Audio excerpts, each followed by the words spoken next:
વડોદરા મહાનગરપાલિકા સંચાલિત નગર પ્રાથમિક શિક્ષણ સમિતિ દ્વારા આજ રોજ 77માં પ્રજાસત્તાક પર્વની ઉજવણી સયાજી ઉદ્યાન ખાતે સયાજી કાર્નિવલના ત્રિદિવસીય બાળમેળાના આયોજન દરમિયાન કરવામાં આવી છે અને આજે ખૂબ મોટી સંખ્યામાં શિક્ષણ સમિતિની પરિવારના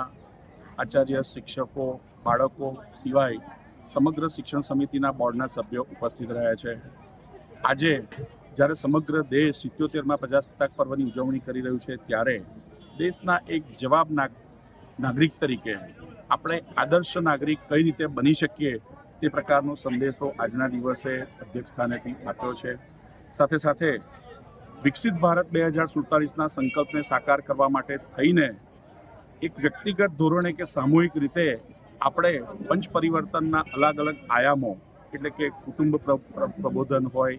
સ્વદેશીનું આચરણ હોય, પર્યાવરણ સંરક્ષણ હોય, સામાજિક સમરસતા હોય કે આદર્શ નાગરિક તરીકે નાગરિક કર્તવ્યનું પાલન હોય, આ પ્રકારના વિષયો પર પાલન કરીને